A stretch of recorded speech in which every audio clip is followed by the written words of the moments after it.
We caught the people off guard. I don't know if we're gonna get the live streams like we usually do, but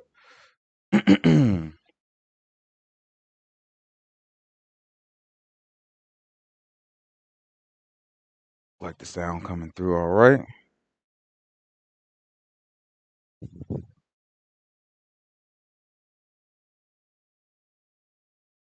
All righty. Sabbath peace. Sabbath peace. It's another opportunity for us to come together and hear and learn of the word of truth that's given to us by the Most High God. All honor goes to the Father through the Son, whose name is Yahushua.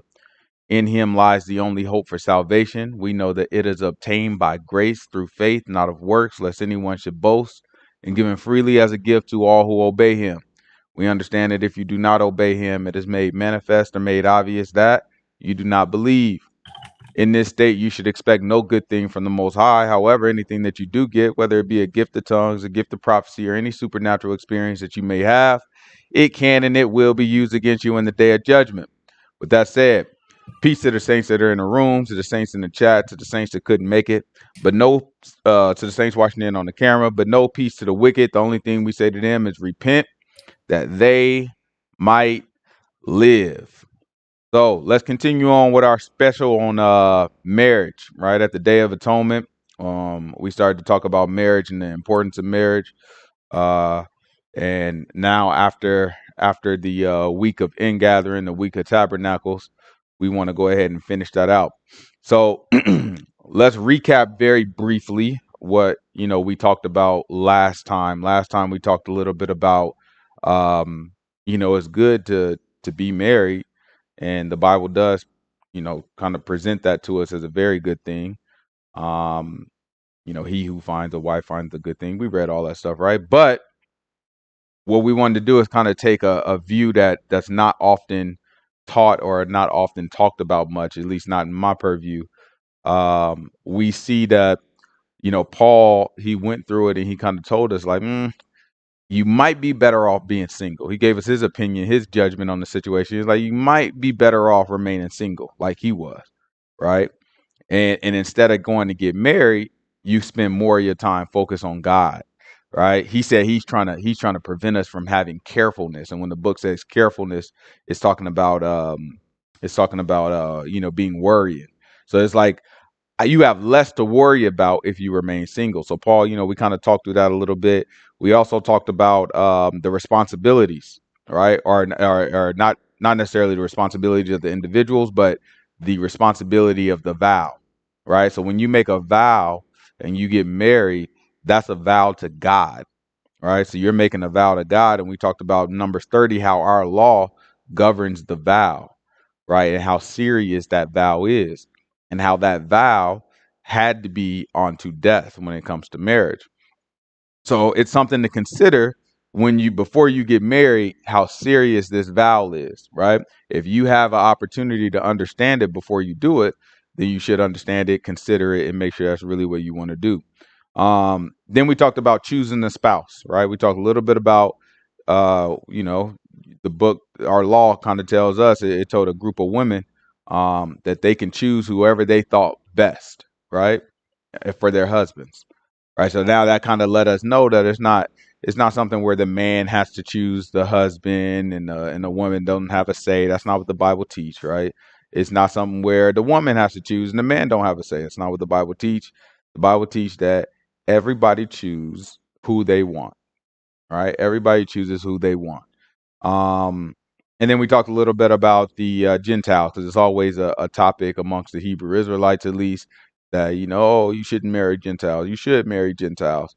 So we talked a little bit about that, about which specific Gentiles, right? The Canaanites, the Amorites, that the Most High God forbid from being married, given into marriage, and how that kind of relates. We looked at some examples. We kind of looked at Yahushua, and how he had Gentiles in his lineage.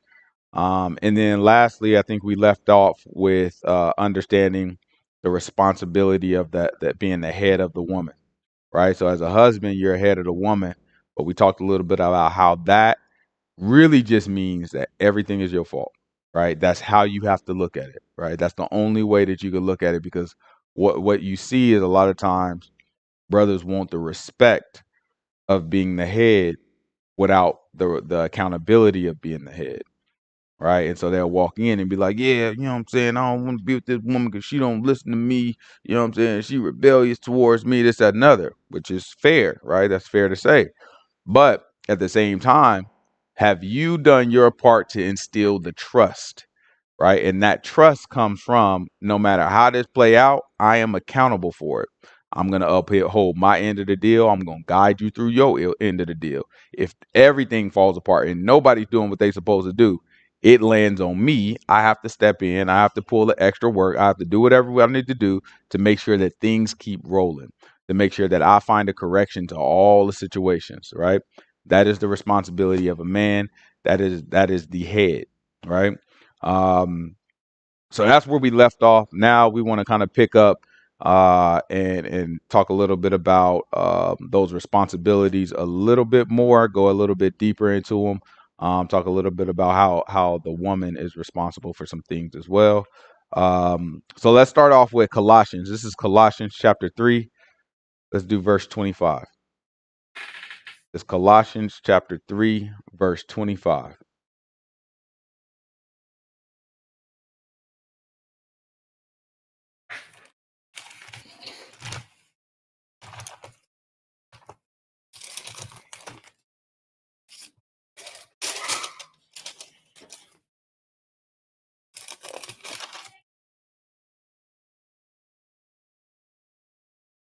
If ye be, oh wait, my bad. But he that doeth wrong shall receive for the wrong which he Colossians chapter 3, yeah. verse 25. Yeah. Go ahead, do it again. But he that doeth wrong shall receive for the wrong which he hath done, and there is no respect of persons. Give me Colossians chapter 2, verse 25. Ain't no 25 and 2. Huh? There's no 25 and 2. Can't be 1. Give me Colossians chapter 1.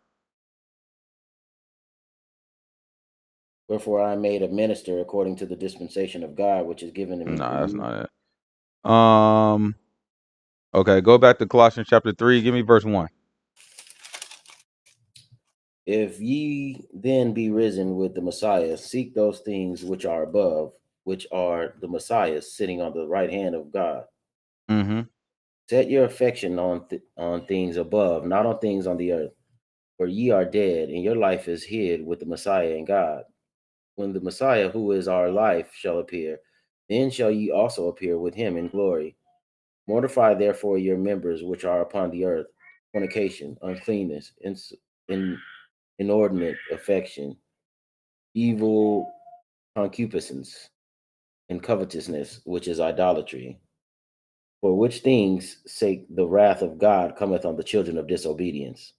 In the which, Right. So he said these are the things that cause the wrath of God to come. Right. We oftentimes speak a lot about all the other things that, all a lot of the things that's in our law. Right. But what you will never see is the Most High God ain't never judged a bunch of Gentiles because they didn't keep the feast days. You just won't see it. Right. You won't see anywhere where he's like, okay, look, I'm judging the Assyrians and taking them out their land because for all these years they didn't keep the Sabbath. He did that to our people. You'll never see them do that to other people. Whenever you see him judging other people, it's because of the things that Paul just went over. It's fornication, right? Idolatry, all those type of things. Most High God coming after you, right? It's important. Like these are the things where the wrath of God is coming out. That's what he's talking about. Keep going. Watch this. in the which ye also walked some time when you lived in them, but now you are put off all these: anger, wrath, malice, blasphemy, filthy communication out of your mouth. Lie not to one another, seeing that you have put off the old man with his deeds, Mm-hmm. and have put on the new man, which is renewed in knowledge after the image of him that created him. Where there is neither Greek nor Jew, circumcision nor uncircumcision, barbarian, Scythian, bond nor free, but the Messiah is all and in all. Put That's on right. therefore as the elect of God, holy and beloved, bowels of mercies, kindness, humbleness of mind, meekness and long suffering, forbearing one another and Yeah, forgiving that's one what I another. want. What verse is that? 12. That's 12. Jump down to maybe verse 15 or 8. Do like do like give me like 17. And whatsoever ye do in word or deed, do all in the same of the Lord Yahushua, giving thanks to God and the Father by him. Watch this. Here, yeah, watch this. Here it is. Wives, submit yourselves unto your own husbands as it is fit in the Lord. Right? So he said, wives, submit yourselves to your own husband as it is fit to the Lord. Right? So in other words, as long as your husband, right, is bearing the responsibility as the head, that in a way that's fit to Yahuwah, submit yourself to him. Right? So a lot of times you have men that's not following the Most High God talking about, man, this woman won't submit to you. Well, of course she won't. She probably got some darn sense. Right? Even if she ain't righteous, she probably got enough sense to know I shouldn't submit to this untrustworthy, unrighteous man. Right? Because our commandment tells a wife to submit as it fits Yahuwah. So as a man, then, before you could even bring that complaint, first of all, I don't want to hear that complaint. Ever. Under any circumstance, I don't want to personally hear that complaint. Like that complaint from you should never hit social media. That complaint from you should never go, you know what I'm saying, to your, you know what I'm saying, to your mama house, or, you know what I'm saying, to what, you should never walk out and badmouth your wife that you chose, that you in a marriage with, the situation that you are in, that you supposed to be the head of, that you accountable for. You go, man, y'all won't believe. And you badmouth her to a bunch of random people. You seeking advice, you know what I'm saying, you having counsel or whatever, that's different. Right? But if you just promoting and badmouthing your wife, the one that you chose, that's a reflection on you. They ain't got nothing to do with them. Right? But before you can bring that claim up to the Most High God or to whoever's giving you counsel or advice or whatever it is, the first thing you got to do is check yourself and see, okay, well, hold on. Am I aligned? Am I doing what I'm supposed to do? Have I taken care of my part of this situation? Okay, yes, I took care of my part. Matter of fact, I may have done more than enough. Okay. Now you can introduce that into the conversation. You can say, okay, well, I need some help understanding how do I get to my wife to make sure that we can be aligned, that she can submit to me. How do I build that trust? How do I establish that trust from her? What does she need? What do I need to do? Right? But at the end of the day, that's the man's job. Right? That's your wife that you chose. Right? That's why it's important to understand that we choose our spouses, because that brings a different level of accountability. If I'm sitting here and I was like, man, I prayed 3 days and 3 nights straight that God send me a wife, and I felt a vision and it said, go, I have found you a wife, choose her.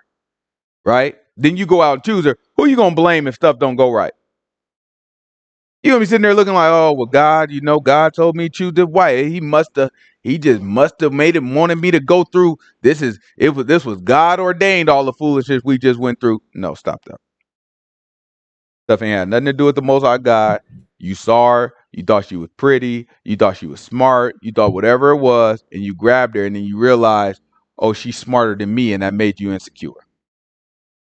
Right? She prettier than me, and now that makes you insecure. She probably messing with somebody else. She probably doing all these different things that we deal with. It comes from our insecurities a lot of times as the man.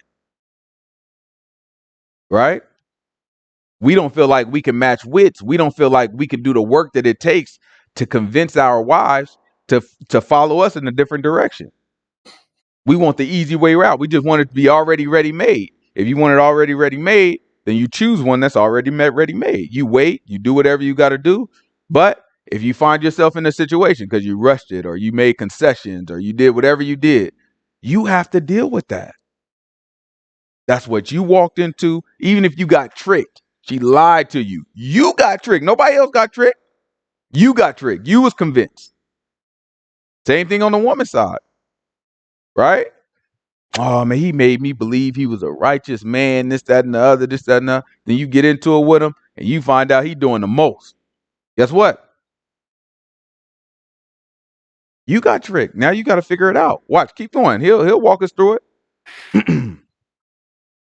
Husbands, love your wives and be not bitter against them. That's right. Children, obey your parents in all things, for this is well pleasing unto the Lord. Fathers, provoke not your children to anger, lest they be discouraged. Mm-hmm. Servants, obey in all things your masters according to the flesh, not with eye service as men pleasers, but in singleness of heart, fearing God. And Mm-hmm. whatsoever ye do, do it heartily as to the Lord, and not unto men, knowing that of the Lord ye shall receive the reward of the inheritance, for ye serve the Lord Yahushua, the Messiah. But he that That's doeth right. wrong shall receive for the wrong which he has done, and there is no respect of persons. Turn your speakers down for me just a little bit, T. Grab Titus chapter 2.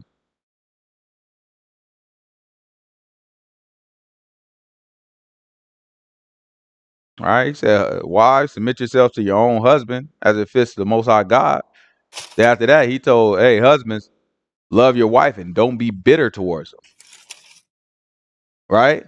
Because that's what happens. Listen, that is what happens. In marriages, y'all start to get bitter against another. You feel like somebody did. This is how I go. Right? You get your marriage. I remember my wife, she said something to me, right? And it was a long time before I let that thing go. Right? I said some things to her. Long time before she let these things go. You start to grow bitterness about this stuff. You start to feel like, oh, they just get away with whatever. He did that to me, and I'm just supposed to let them just walk over me. So you want, no. I want a certain level of punishment. I want something to happen to you, right? I want you to feel it. I want you to feel how I felt when you made me feel that way, right? That's bitterness that grows, right? It grows, and if you don't check it, it grows. Now, from a husband's perspective, imagine if you are truly trying to be the head, right? A lot of these dudes ain't trying to be the head, so they can't speak from this position. But if you are truly trying to be the head, and whole household falling apart, so you got to pick up extra pieces on top of what you already do. You don't think that causes bitterness? Like, man, I'm carrying this, I'm carrying this, I'm carrying that, I'm carrying that. I don't feel like you helping me. I don't feel like you love me. I don't feel like this, that, and that. And then you start growing bitterness, right? That's what Paul's letting us know. Don't get bitter with your wife. Love her, and don't get bitter with your wife. Because it's your job. He didn't tell the wife that. From the husband point of view, it is your job. Everything is on your plate, right? It's your job. Last time we talked about it, we used like a corporate situation. If somebody say, hey, listen, I want you to lead this entire department, but you starting from scratch. You ain't got nobody in your department yet. I want you to hire at least one director under you, right? And then that director can hire his team, right? That means it's your job to choose the right people to run your department. You say, okay, let me hire a director. You find that director. Okay, director, these are the type of people I won't hire. So now if the director's team don't fit what you're doing, you got to figure out how to solve that.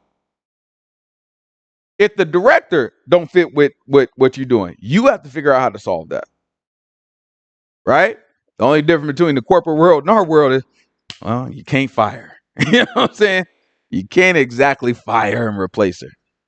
You know what I mean? And we'll talk about that a little more in a little bit. This is Titus chapter 2, verse 1. But speak thou the things which become sound doctrine,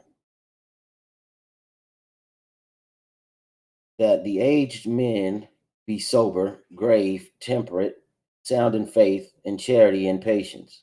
Right? So the aged men need to be sober, have to be sound. In other words, their minds got to work right. Right? What else? The aged women likewise, that they be in behavior as becometh holiness, not false accusers, not giving them much wine, teachers of good things. Right? So he said, listen, there don't need to be no false accusers just out here. Like a lot of time what you see what women of our world ends up being attracted to is all these, you know what I'm saying, these blogs or, you know what I'm saying, these tabloids, rumor, you know what I'm saying, gossip stuff. And a lot of that stuff is false accusations. Because it's not well researched. It's just salacious stuff, right? It's just like whatever gets the attention at the moment.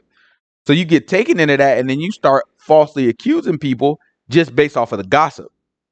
So you know what I'm saying? He's saying like, no, don't let these women fall into this stuff. You can see that a lot of women have fallen into these very things.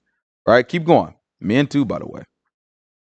That they may teach the young women to be sober, to love their Right? husbands, Teach the young women to be sober, to love their husbands, to love their husbands, to love their children, and to love their children. Watch this. to be discreet, To chaste, be discreet. In other words, it's not appropriate for the woman to be, because the Most High God is protecting this very thing that He sees as a danger. It's not appropriate for the woman to be out. Hey, this, that, and the other. This is what's happening in our household. This is what. No, discreet, quiet, right? Quiet. You good. You don't need to be all out there. Watch this. Keep going. chaste, keepers at Chase home, just mean disciplined. keepers at home, good, obedient to their own husbands, that the word of God be not blasphemed. Right? So he said keepers of the home. When you look at that word keepers of the home, it's talking about, it's like it's saying like the husband is the head of the woman, right? And therefore the head of the whole house. Keepers of the home is saying the wife is the head of, the children or the household, right? So the head of everything going on in the house outside of the husband, right? So that's the position, that's the role that she's responsible for. But at the same time, it says being obedient to your husband, your own husband, so that the word is not blasphemed, right? That's the important piece, because the man makes the call about how he wants his household to run. And if he wants his household to run where, you know what, baby, I don't want to work. I just want to plan, or I just want to do whatever, right? Whatever it is that he want to do. And that's agreeable, and they end up being married, right? Then that means that, okay, well, baby, I need you to work. And then maybe she's the breadwinner. She brings it out. It's however he sets up his household. The only problem is when there's contention there, where it's like when she say, no, I think it should go this way, and he say, nope, I think it should go that way. If they can't settle that out, it needs to default to what the man said, right? As long as that's fitting for Yahuwah, right? As long as it ain't causing her to go, when they say fitting for Yahuwah, think about it, it's not causing you to sin. It's not causing you to go against the word, the wisdom of the word. All right, keep going. Young men likewise exhort to be sober minded in all things, showing thyself a pattern of good works, in doctrine, showing uncorruptness, gravity, and sincerity. All right, so now for a husband, it's for the young men, right? So for the men that ought to be husbands are growing to be husbands, you got to have gravity, right? When it's saying gravity, it's talking about you bought a book, right? You focused, right? You not just, when you talk about gravity, it's like, what I'm saying, pulls you down to the ground. So that's why the translators use that, right? But when it's talking about gravity, it's talking about something that's holding you down. You got to be anchored in the word, right? You can't just be all over the place, right? That's not the place of a man. You ain't supposed to be just bouncing around like, oh, today I want to do this. Nope, I have a totally different idea today. Or, hey, I'm emotional about this. It changes everything that I said. Everything I said about you yesterday, it changes because you hurt my feelings today. No, man, gotta have gravity. Wife come in one day, and she, she in a bad mood and she get to yelling and saying something to you. Okay, that did hurt my feelings. It did. Right? Hurt my feelings. I didn't like it. But guess what? The commitments I made yesterday still got to be completed today. I'm a man. It got to keep moving, right? Because the world keeps spinning. As long as the world's spinning, we got to keep moving. Grab 1 Samuel chapter 25. Because I want people to understand, like, the roles are not.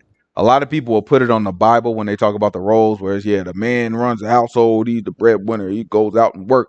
Woman stays home, she takes care of the children, this, that, and other. Yeah, I mean, that's fine if you want to do it that way. That's not always how it was done, though. Man, it's the smart, the leader. He, you know what I'm saying, pays all the bills, this, that, and the other. The woman just sits and she's not good with math and all that. That's not always how it played out. Right? Sometimes that's the case. Sometimes you got a wife that's way more wise than you, way smarter than you. Do you have the humility to say, okay, well, let me defer to the information of my wife? We don't have to get it. But in Genesis, we talked about how Sarah was like, listen, get that woman out of my house. Abraham didn't like that. That was his son. She was telling basically this woman and the son, which is Abraham's first son, kick him out. Abraham didn't like, he wasn't feeling that. But the Most High God told him, yo, hearken on to your wife. Listen to your wife. Do exactly what she told you to do. Right? So Abraham had to eat that. He had to look at him like, okay, all right. What she said is right then. Most High God said do it, so it must be right. Right? So you have to look at it. It's not as simple as just, you know what I'm saying, the man make all the shots, this, that, and other. Sometimes you got a wife that's smarter. Right? This is 1 Samuel chapter 25, verse 1. And Samuel died, and all the Israelites were gathered together and lamented him, and buried him in the house of Ramah. And David arose and went down to the wilderness of Paran. And there was a man in Maon, whose possessions were in Carmel. And the man was very great, and he had 3,000 sheep, 1,000 goats, and he was shearing his sheep in Carmel. Now the name of the man was Nabal, and the name of his wife Abigail. And she was a Right? So the woman of, name of the man was Nabal, and the name of his wife was Abigail. Let's learn something about Abigail. and she was a woman of good understanding, and of a beautiful She was countenance. a woman of what? Good understanding, and of a beautiful countenance. Right? She was fine and she is smart, the book says. Right? So she was a beautiful woman and she had a good understanding. She had a good head on her shoulders. Right? Keep going. Watch this. But the man was churlish and evil in his doings, and he was of the house of Caleb. And David heard in the wilderness that Nabal did shear his sheep. And David sent out 10 young men, and David said unto the young men, get you up to Carmel, and go to Nabal, and greet him in my name. And Mm-hmm. thus shall you say to him that lives in prosperity, peace be both to you, and peace be to thine house, and peace be unto all that thou hast. And now I have heard that thou hast shearers. Now thy shepherds which were with us, we hurt them not, neither was there aught missing unto them all the while they were in Carmel. Ask thy young men, and they will show thee. Wherefore let the young men find favor in thine eyes, for we come in a good day.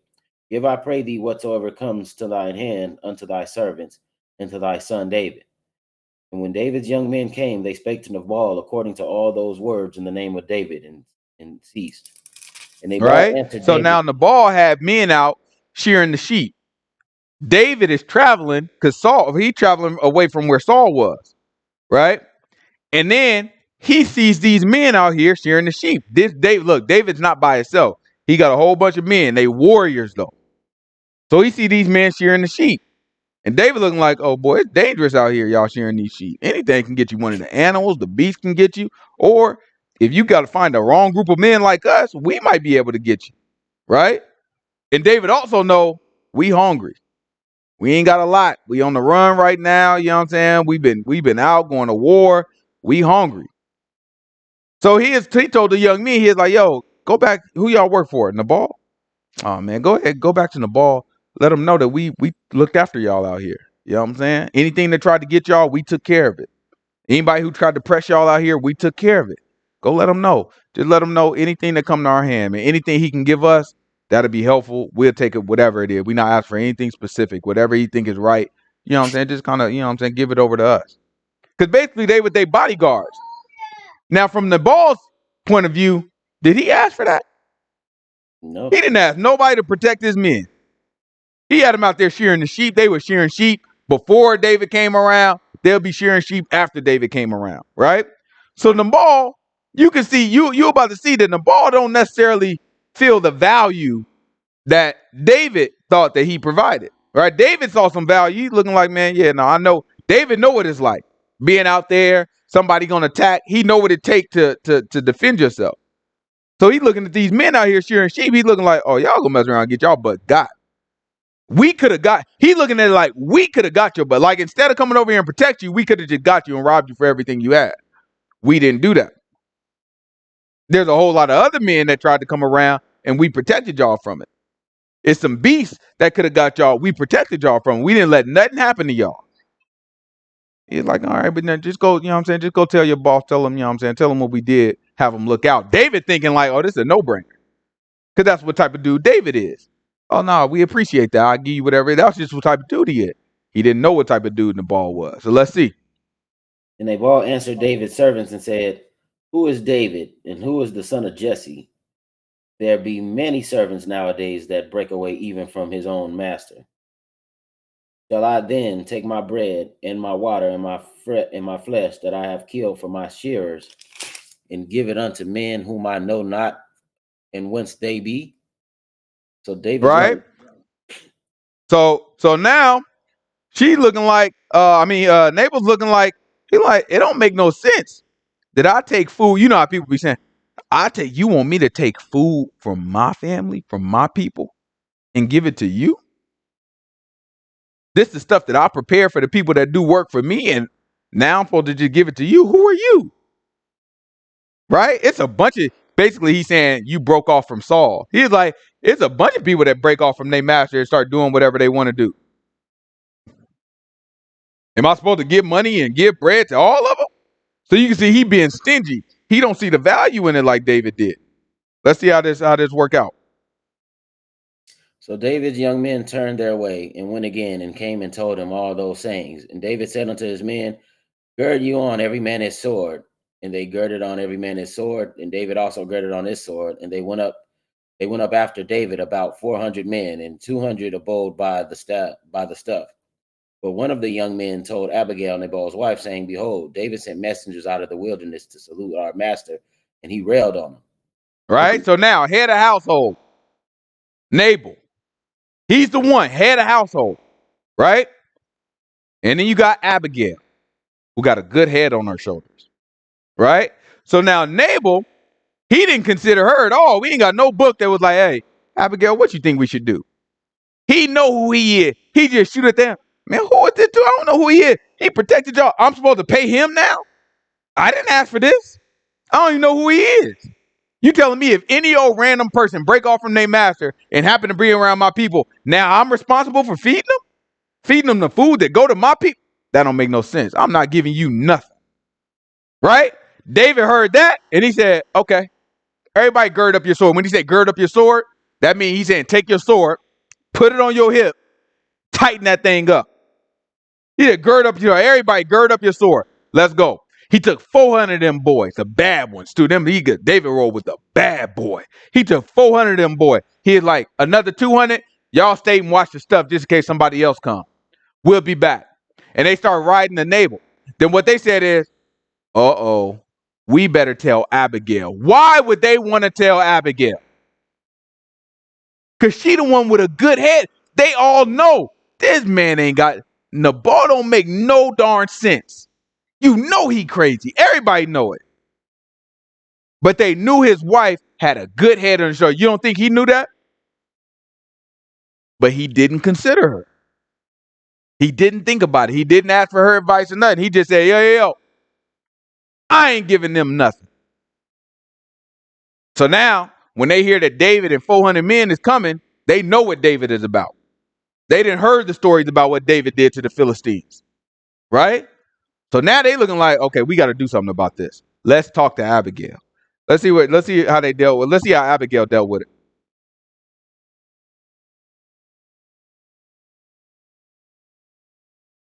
But the men were very good unto us, and we were not hurt, neither missed we anything, as long as we were conversant with them when we were in the fields. They were a wall unto us both by night and day. all the while we were with them keeping the sheep. Now therefore, no one consider that what thou wilt do, for evil is determined against our master and against all his household, for he is such a son of Belial that a man Right? cannot When it speak say to a him. son of Belial, that's giving you an impression that he's a son of worthlessness. He's such a worthless dude. They look, this is his servants that's saying this about him. They know this about this man. You don't think he know it? You don't think his wife know it? Everybody know it about him. But It's he like didn't saying consider his wife. it's like saying he man, he ignorant. Like how we would say today, like man, he's Yeah, ignorant. Yeah. yeah. Keep going. Watch this. That's exactly what it said. It is an ignorant dude. All right, keep going. Then Abigail made haste and took 200 loaves and 2 bottles of wine and 5 sheep ready dressed and 5 measures of parched corn and 100 clusters of raisins and 200 cakes of figs and laid them on donkeys. And she said Right? unto her, So look, Abigail immediately make a decision. Because she see that her husband is not according to righteousness. So immediately, what she do is she make a decision. When they say make haste, he said quickly. Quickly.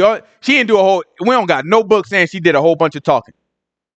All he said is, look, he coming, his whole household about to get taken out. On the account of him, he's a son of Belial. That boy ignorant. He don't make no darn sense. Right? She said, got it. Give me this. Give me that. Hey, look, give me that. Wrap that together. Put the bread. No, put it on there. Put it on there. And what she do? She put it on the donkeys. mm-hmm.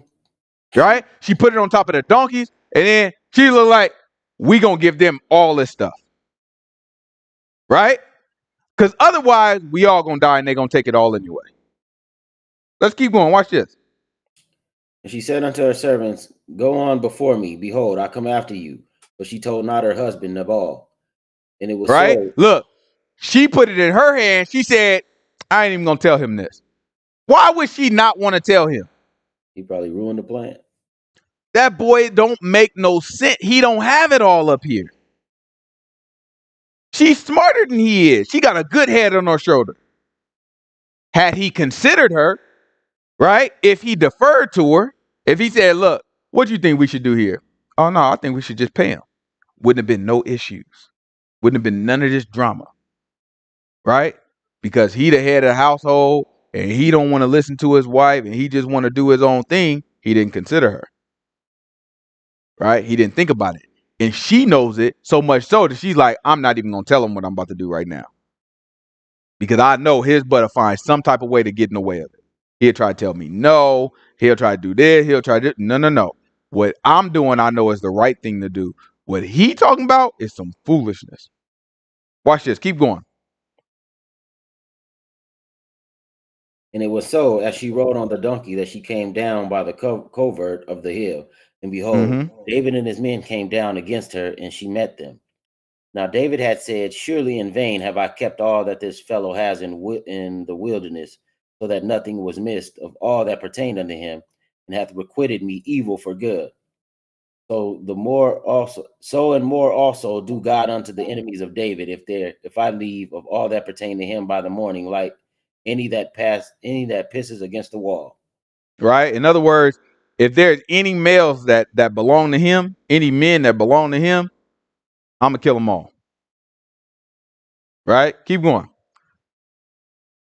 And when Abigail saw David, she hastened and lighted off her donkey and fell before David on her face and bowed herself to the ground. Mm-hmm. And fell at his feet and said, upon me, my lord, upon me let this iniquity be, and let thine handmaid, I pray thee, speak in thine audience, and hear the words of thine handmaid. Right. So now what she did first is she said, listen, let me take the iniquity of my husband. Put it on me. Right. She bowed down to David and watch the words that she chooses when she's communicating with David. She got a great head on her shoulders. Watch how smart this woman is. Right. Let not my lord, I pray thee, regard this man of Belial, even Nabal, for as his name is, so is he. Mm-hmm. Nabal is his name, and folly is with him. But I, thine handmaid, saw not the young men of my lord, whom thou didst send. Now therefore, my lord, as the Lord lives, and as your soul lives, seeing the Lord has withholden thee from coming to shed blood, and from avenging thyself with thine own hand, now let thine enemies, and they that seek evil to my lord, be as Nabal. Right? So now listen, she knows about David already. She knows that David has been at war with Saul, and Saul had been trying to kill him, but David has refrained from going against Saul. She knew this already, right? So she knew that David was a righteous man. So the way she appealed to him, she said, listen, listen, listen, listen. Oh my goodness, look, put it on me, the stuff that my husband said, right? But listen, I'm so happy that Yahuwah has stopped you from taking vengeance into your own hands. Because he know that our law tells us just that very thing. Don't take vengeance into your own hands. Right? That's our law. David got emotional real quick and he about to handle the situation. But David's not king at this point. Right? So he didn't have the authority to handle it. He would have had to bring it to the judges. So she jumped out and she began to gently. She didn't teach him no law. She didn't tell him what the law. She said, I thank God that he stopped you from taking vengeance into your own hands. Right? Just because David stopped when she bowed down. That was enough for her to say, oh, I thank God that he stopped you. So what do you think that did to David's mind? Like, oh, crap. I ain't supposed to be taking vengeance in my own hands now. You know what I'm saying? Like, I almost got into an emotional moment and I almost did something I regret. But she gently, without teaching them book, without communicating what the law said to him or anything in the nature, she gently spoke truth and put him in remembrance of the scripture by doing that. Just by her behavior, right? Through her behavior, he now remembers the scriptures and now he can calm himself down. Watch this. Keep going.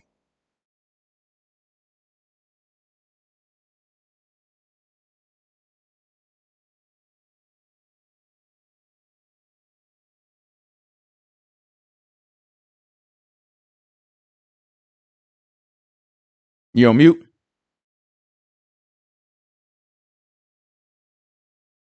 And now this blessing which thine handmaid has brought unto my Lord, let it even be given unto the young men that follow my Lord. I pray Mm-hmm. thee, forgive the trespass of thine handmaid, for Yahuwah will certainly make my Lord a sure house, because my Right? So Lord look, he said, certainly forgive. She said, certainly forgive the trespass of Nabal, thine handmaid. thy handmaid. Because remember earlier, she said, put it on me. Get him out of the picture. He just like his name. He be doing crazy stuff. We all know it, right? We know the man is kind of crazy. That's my husband now.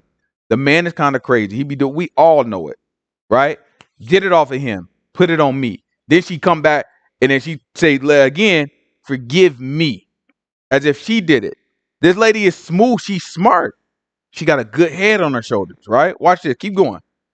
For Yahuwah will certainly make my Lord a sure house, because my Lord Mm-hmm. fights the battles of Yahuwah. And evil Mm-hmm. has not been found in thee all thy days. Yet a man is risen to pursue thee and to seek thy soul. But the soul of my Lord shall be bound in the bundle of life with Yahuwah thy God. And the souls of thine enemies, them shall he sling out as out of the middle of a sling. And it shall come to pass, when Yahuwah shall have done to my Lord according to all the good that he has spoken concerning thee, and shall have appointed thee ruler over Israel, that this shall be no grief unto thee, nor offense of heart unto my Lord, either that thou hast shed blood causeless, or that my Lord hath avenged himself. But when Yahuwah shall have dealt with my Lord, then remember thine handmaid. And David said Right? unto Abigail, So she's looking like, listen, I know the most high God is gonna make you king.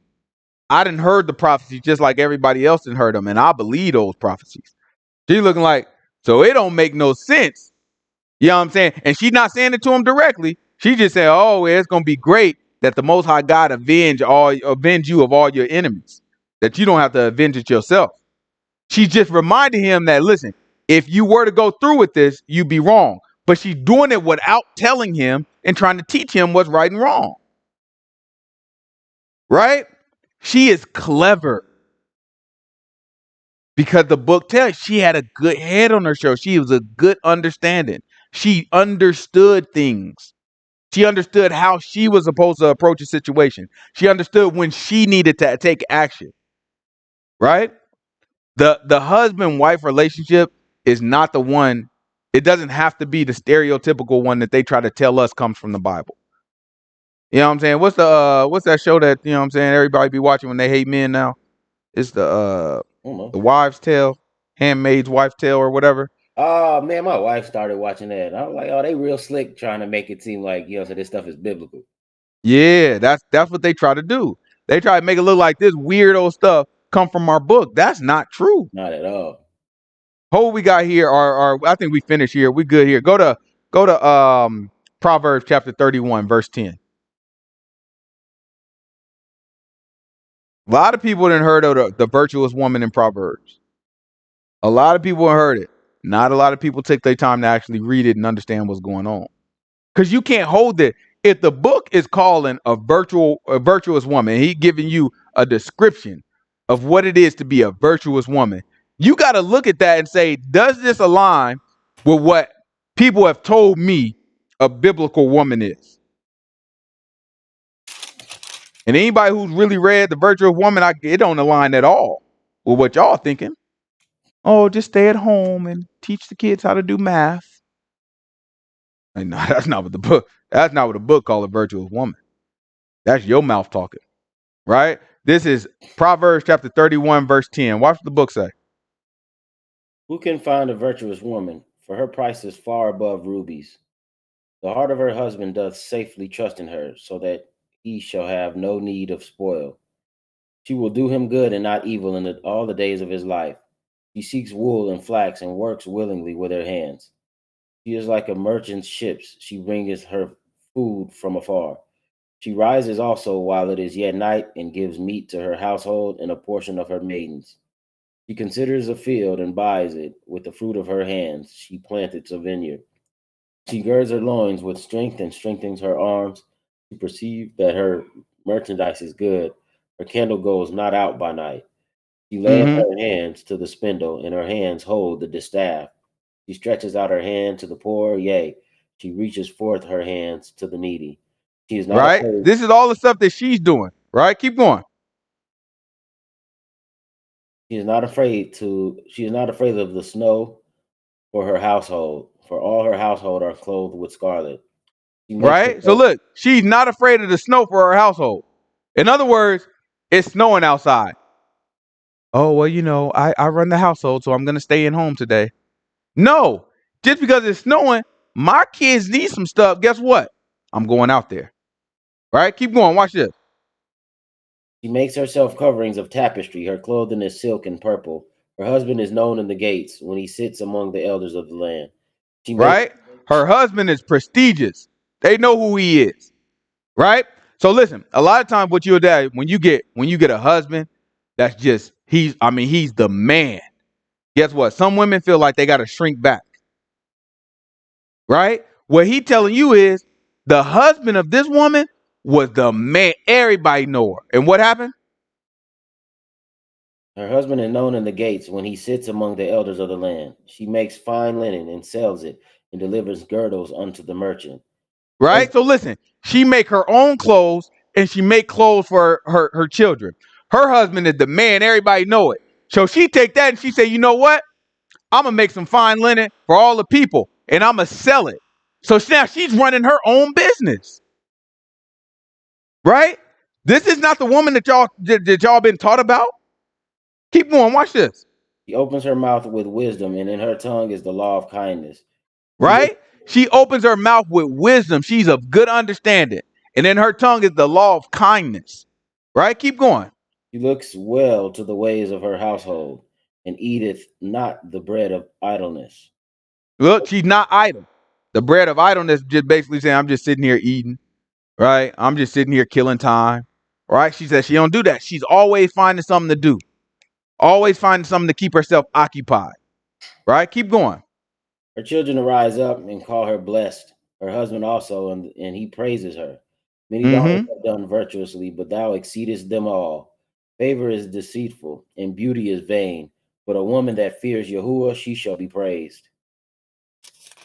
Give her of the fruit of her hands, and let her own works praise her in the gates. Right? So give her of the fruit of her hand. What did they tell you? Oh, well, you know, the man is the provider. The man give you no. That's not what this is saying. This is saying she takes what she provides. Give her the fruit of her hands. I run my own business. I make my own clothes and make my kids' clothes. I sell clothes. Whatever comes from my hand, that's my profit. My husband do his own thing, and he the man by himself. The book is calling. Look, when it say virtuous woman, the book is calling this. This is the creme de la creme of a woman. This is not saying that every woman needs to play this role, but it does show you that the creme de la creme of a woman has her own thing going. She eats from the fruit of her own hand. She's not sitting there waiting for her husband. Hey, baby, can I have another? No. I'm providing. I'm contributing. I'm doing the thing. That don't make anything wrong with the household to have a woman that's not contributing in that same way. It don't make nothing wrong. It's about how the husband wanted it set up. She got a prestigious husband. He was looking like, this the wife I want because I know you work. That's what he want. And she's a virtuous woman for doing that. Right? But just don't be stuck in the mindset that, oh, well, I believe the Bible now. So that means that I have to be quiet and shut up and just do this and just do that and take care of the house and cook and clean. That's not what the book say. That's not what the book say. Have a conversation with your husband. See how y'all want your household to run. And if he agree with it and whatever he say, that's how it goes. Right? But appeal to your husband. And husband, listen to your wife. Listen to her ideas. See if it makes sense. Weigh them out. Y'all come to an agreement, right? Because that's how you run it. Keep going. Watch this. There's more. That was the end of the chapter. Oh, that was it? I thought there was a little more to it. All right. Grab First Peter. First Peter chapter 3.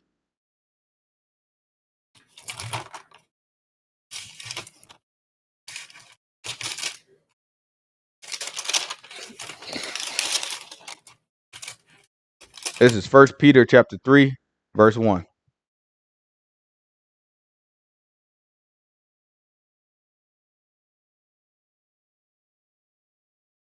Likewise, ye wives, be in subjection to your own husbands, that in Right? the So subjection is just what we just talked about, is being subject. In other words, if so think of subject, because this is a good topic just for us to know in general. When the book tells us to be subject to the authorities, right? We kind of think of it as the law of the land. So what that means is if I'm speeding, right, and a police officer pulls me over, that means I shouldn't slam on the gas and try to run away from that police officer. Right? Oh crap, I don't want to get caught for this speeding ticket, so let me just keep going and see if I can get away from him. That's not being subject. If I'm caught speeding, to be subject, I'll say, you know what? I was caught speeding. What do you want me to do? License register? Okay, let me give you that. Sign right there. Okay, let me sign that. Show up to court that day. Okay, let me show up to court. Right? That is being subject to the law. In the same way, a woman has to be subject to her husband. So what does that mean? When Abigail was like, yo, he did what? Okay, load all this stuff on a donkey, this, that, and the other, and send it out. Right? No. We not telling him nothing. Just send it. Right? If he finds that out, and we can read the rest of the story, but if he finds that out and he's like, you know what? I don't like that. X, Y, and Z should happen. She has to be subject to whatever he puts in place. From now on, I don't want you making any decisions like that without me. She would have to be subject to that, as long as it's fitting to Yahuwah, right? But she would have to be subject to that. That's what being subject means. That doesn't necessarily mean that a woman don't go off and do her own thing without checking with him first. If that's whatever agreement they have in the household, if that's already prearranged, then that's what she needs to be subject to. But if it's not, it don't mean that that's the default. It just means that whatever's put in place, she needs to be subject to him. Right? Keep going.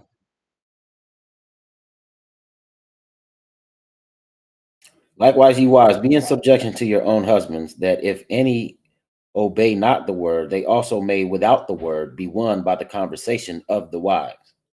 Right? So, and when they say conversation, it's talking about behavior.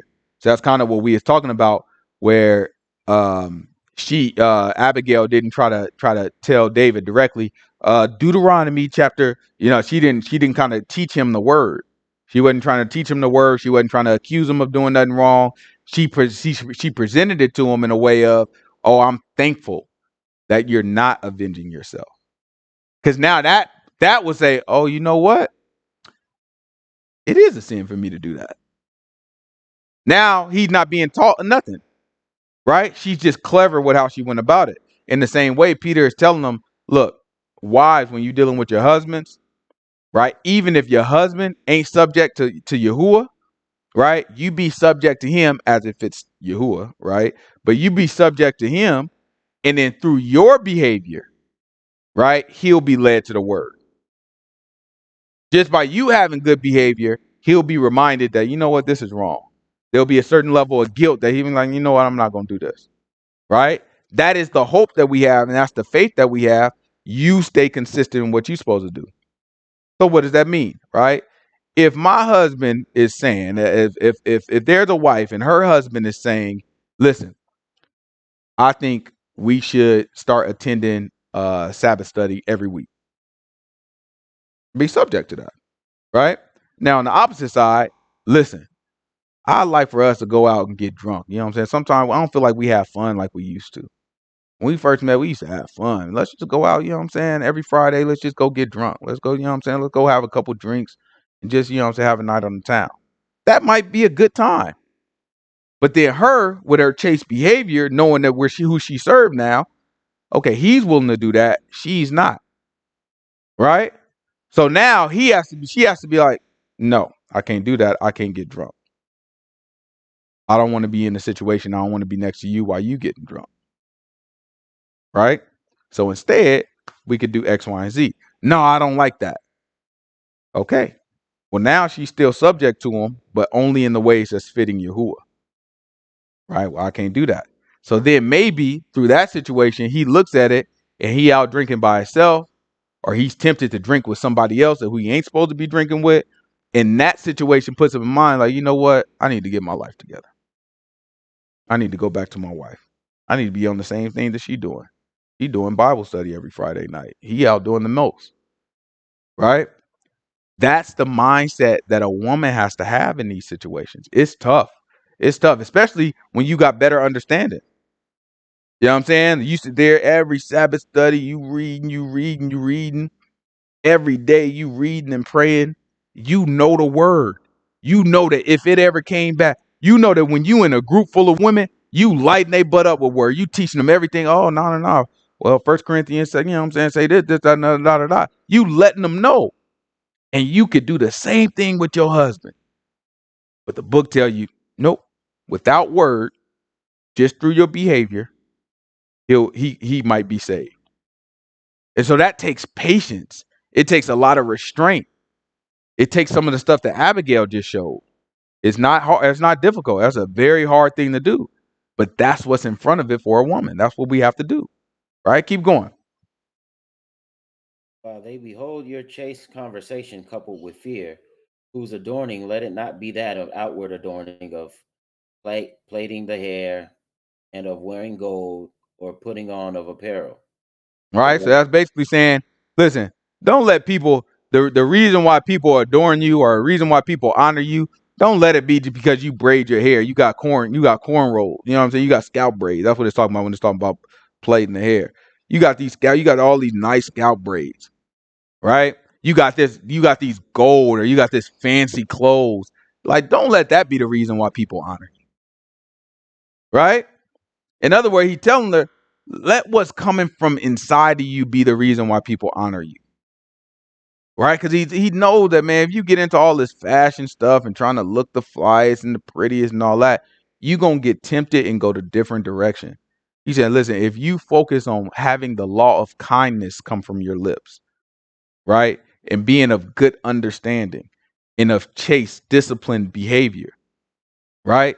You don't spend times in the gossip and being idle and just running your darn mouth talking about nothingness, right? You have value, you have substance, right? He said if you do those things, you will be in a position to where you can get away from all the foolishness, right? If you let, your hairstyle and your and you know what I'm saying, your jewelry and all these different things, you know what I'm saying, your clothes and fashion, you let all that be with the reason that people be like, oh, that's a nice young lady. If that's the reason that they say it, he said, y'all, you're on a dangerous track. Right? Keep going. Let it be the hidden man of the heart, and that which is not corruptible, even the ornament of a meek and quiet spirit, which is in the sight of God a great price. Mm-hmm. After this manner, in the old time, the holy women also who trusted in God adorned themselves, being in subjection unto their own husbands, even as That's right. Sarah To who? obeyed To what? Their own what? husbands. That's it. Right? To their own husband. Not to every. Don't get this. Oh, every man has authority. No, no, no, no, no. Just to your own husband. Every man ain't got no darn authority over you. Right?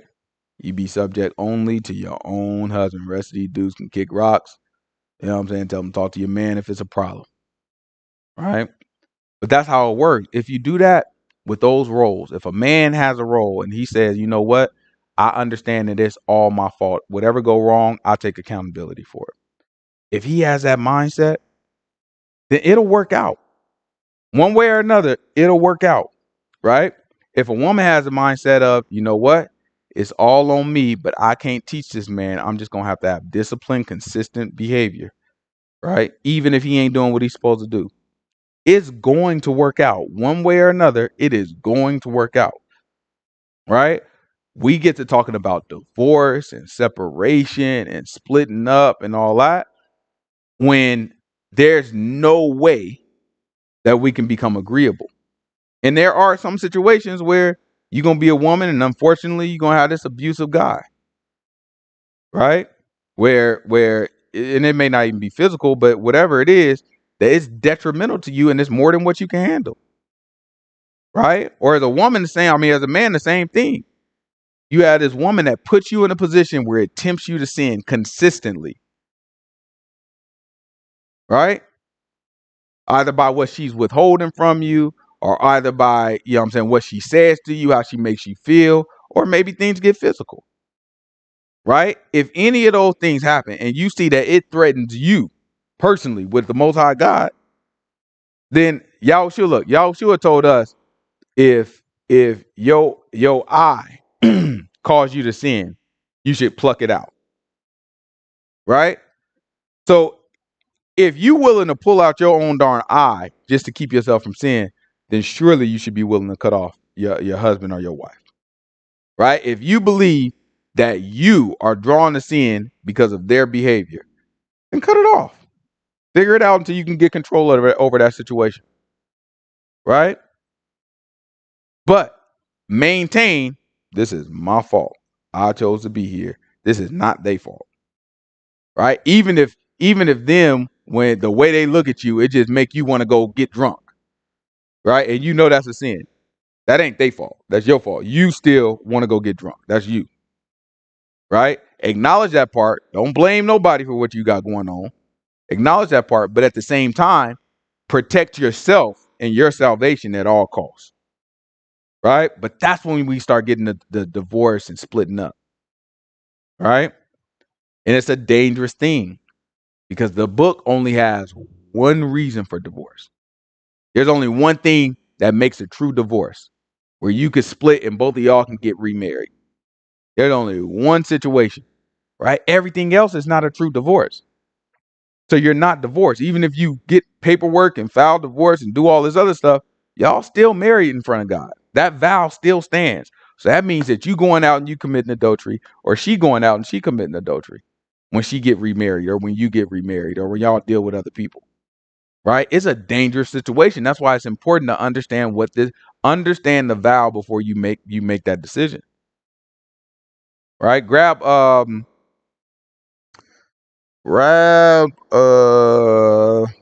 Matthew. Let me do Matthew chapter 5. Let's do Mark chapter 10. This is Mark chapter 10, verse 1.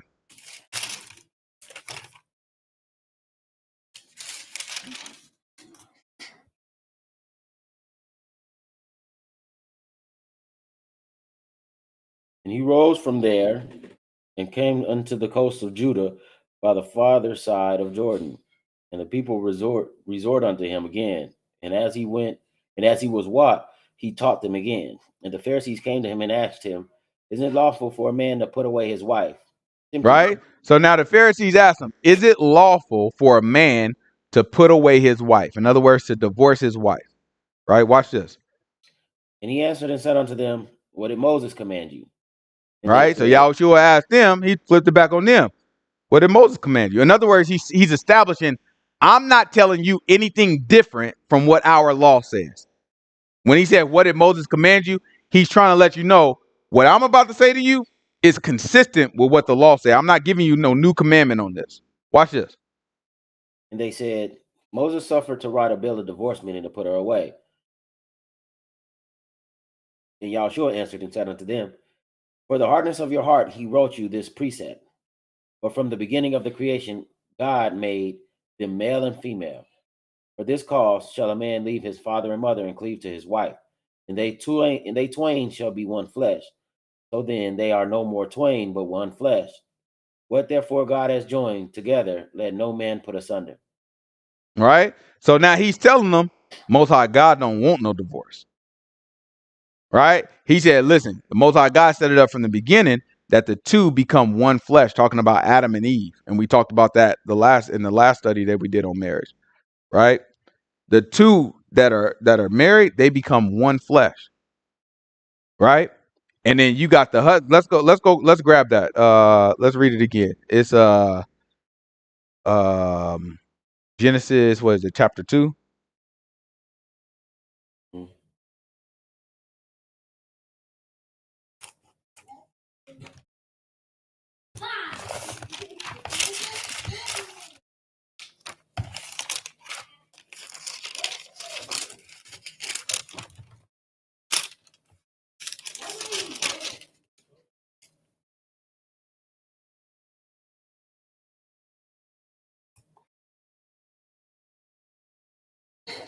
What verse? What I want? I think it's like should be at the end, right? What's the last verse? Like 25, 26? Yeah, so 24. 24. Give me Genesis chapter 2, verse 24. Therefore shall a man leave his father and mother, and shall cleave unto his wife, and they shall be one flesh. Right? So he's establishing and said it's a couple things here, actually. One, he's establishing that the two become one flesh. That's how he set it up. The point that Yahushua is making is you don't see nothing here about divorce. Right? The two shall become one. You don't see any mechanism to separate the two from becoming one. Right? Once they're one, you don't see nothing to say, okay, now the two are back. I mean, now the one is back to two. You know what I'm saying? You don't see any division there. Right? So he's just establishing that's what it was from the beginning. He said, Moses, because of the hardness of your heart. When you say when we talk about hardness of the heart, that means that it's talking about disobedience, that the Most High God can't penetrate to lead you to do correct behavior. So he's saying because of disobedience, Moses gave you a clause to have divorce. But he said before I even like get into this, you should understand that that was not the original intention, right? Then the other thing that we see here that a lot of people, you know what I'm saying, miss, what this means is a man is going to leave his family, his mom and dad, his brothers and sisters, and then his priority becomes his wife in terms of family. Right? That is important. And sometimes that's difficult for people to deal with. But that priority becomes the wife. And the same thing goes for a lot of people don't realize this, the same thing goes for the woman. We don't have to get it, but in Genesis, you see Laban. Laban had his daughters. Right? And when it was time for Jacob to move on, he took his wives with him. Right? He took both his wives with him and their servants and their handmaids, and they went. right? And Laban was looking like, oh man, you stole away my daughters. Well, no, they are married to this man. Grab Psalm for me, Psalm 45. Psalm chapter 45, give me verse 10.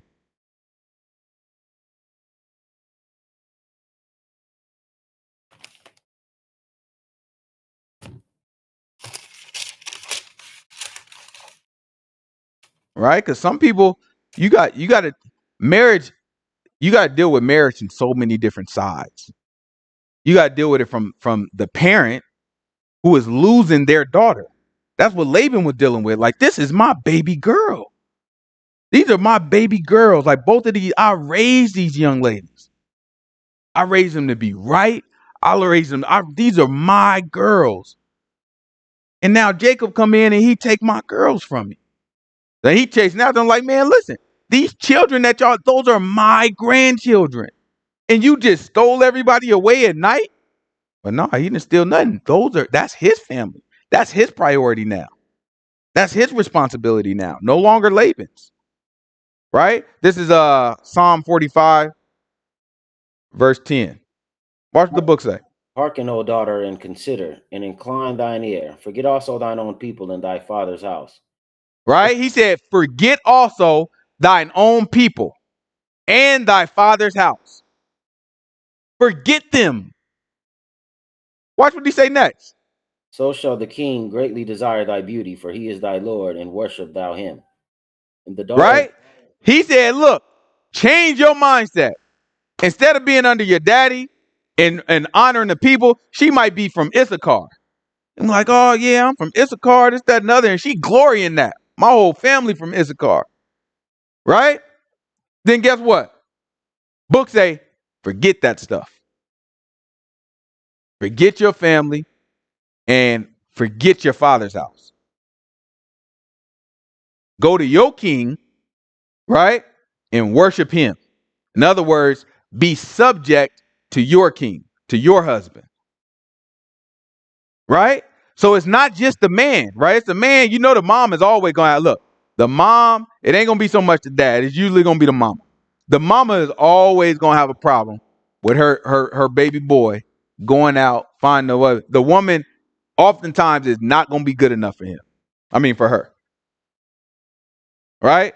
For the mom looking at her son go find a wife, she going to look at that thing and be like, she ain't good enough. She ain't good enough. That's not a good situation. Constantly. You already know, we know how that one play out all the time. Right? The one that people don't know about is the other one. Right? You got to get out your daddy house as a woman. And you got to forget your family. Because that's oftentimes the argument. It's like, oh, this is the tradition of my family. It's that another. If your husband ain't down with that foolishness, you got to forget that stuff. I don't care what y'all do every Easter. Right? It's a new heritage now. You got a new king now. So it's the husband and the wife both got to leave their father and mother, right? And then the two become one flesh. That's what Yahushua is explaining. So divorce was not a thing, right? Let's go back. This is Mark chapter 10. What verse we leave off? 9.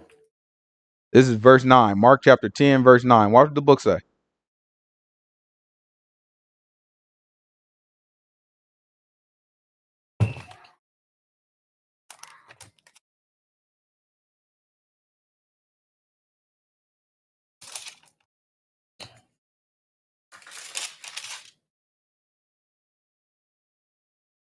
What therefore God has joined together, let no man put asunder. Mm-hmm. And in the house of his disciples asked him again of the same matter. And he said unto them, whosoever shall put away his wife and marry another commits adultery against Right? her. So if you put away your wife and marry another wife, right? This is the man, right? So if a man put away his wife, he say, yo, we divorce, right? And then he marries another one, the book say he commits adultery. That's what Yahushua is explaining to us, right? Keep going. And if a woman shall put away her husband and be married to another, she commits adultery. Right? And if a woman makes the decision, you know what? I'm done with this situation. I'm putting you away, right? First of all, there's some people that teach that a woman can't do that. That's not law, right? You see Yahushua saying it right here. A woman can make a decision to put away, to split off and to put away her husband, right? However, if she makes that decision, she commit adultery if she go and get another one. And so does the husband. So on both sides, if you put your wife away, or if your wife puts you away, on both sides, if you go get another one, then guess what? That's adultery. Keep going. Watch this. And they brought young children to him that he should touch them. And his Oh, no, we good. We good. So this is what Yahushua is telling you. There is no divorce, right? But Moses gave for the hardness of the heart one reason, right? Grab Deuteronomy chapter 24. Deuteronomy chapter 24, verse 1.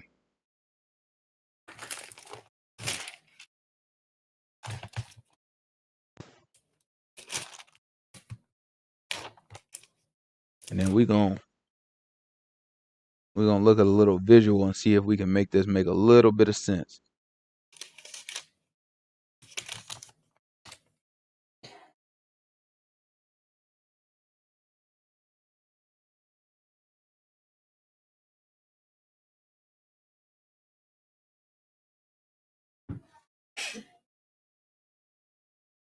It's Deuteronomy chapter 24, verse 1. When a man has taken a wife and married her, and it come to pass that she find no favor in his eyes, because he hath found some uncleanness in her, let him write her a bill of divorcement and give it in her hand and send her out of his house. Mm-hmm. And when she is departed out of his house, she may go and be another man's wife. And if the latter husband hate her and write her a bill of divorcement and give it in her hand and send her out of his house, or if the latter husband die, which took her to be his wife, her former husband which sent her away may not take her again to be his wife. And after that she is defiled, for that is an abomination before Yahuwah, and thou shalt not cause the land to sin, which the Lord thy God gives thee for an inheritance. Right? So basically, the book is saying there's one reason for a divorce, which is uncleanness, is how the law defines it, right? Uncleanness, right? So if for uncleanness, he say, nope, I'm divorcing you, then she can go get another husband. That's what the book just told you. She can go get another husband. And he can go get another wife, right? And then the book said, if then after that, she go get another husband, and he finds uncleanness in her, same thing, uncleanness in her. That means whatever this offense was, and we'll talk about what it would be, whatever this offense was, she did it twice, right? The man who divorced her originally can't go back to her, right? That's defiled land. This is on the screen. You know what I'm saying? I'm gonna go ahead and make it a little bigger so everybody can see it. I'm gonna put this over here, maybe. Right. So this, what we're looking at here, is what we call a flow chart, right? So it's a series of logical, flows, and this is a flow chart based off of the book, right? So we're gonna start here, right? And this is how marriage works. This is how you can understand it. You start off, you either a eunuch or a virgin, right? A eunuch is a male that hasn't had sex. A virgin would be a female that hasn't had sex, right? Then from there, you either are going to commit fornication or not. So if we say fornication, yes, right, that would make that person a whoremonger or a harlot, right? If you say fornication, no, then they just need to make the decision of, are they going to remain unmarried or not? Even if you end up being a harlot, you still got to make the same decision. Am I going to be a harlot and remain unmarried or not? If you decide that you're going to remain unmarried, then that's it. You know what I'm saying? You either unmarried harlot or unmarried whoremonger or unmarried eunuch or virgin, right? But everything stops there, right? Then you can decide to marry. If I don't want to remain unmarried, then you could decide to be married. At the end, at the consummation of that marriage, the husband has an opportunity right? He has an opportunity to say, my wife is not a virgin. She lied about being a virgin, right? So if she lies, according to our law, right, if she lies about being a virgin, that's what this is talking about when it says put her away, right, privately. What we just read in Deuteronomy chapter 24:1 is talking about lying about virginity, right? It's saying, this is what it's talking about, right? It's saying that she was a harlot, decided to be married, but told her husband that she was a virgin. If she lied about that, that's the uncleanness that Deuteronomy 24:1. And we know that because of Matthew chapter 10. So let's grab it really quick. This is Matthew chapter 10, verse 4. All right, Matthew chapter 10, verse 4.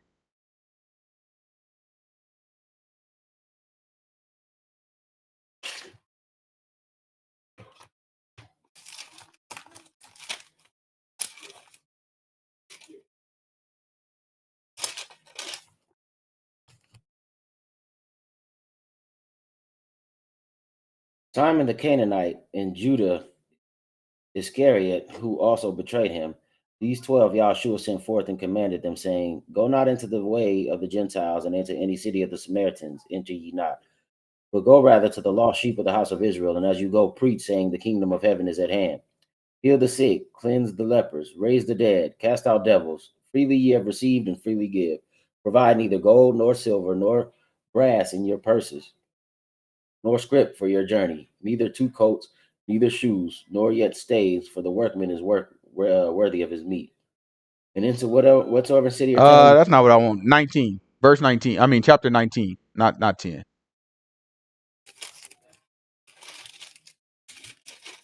It's Matthew chapter 19.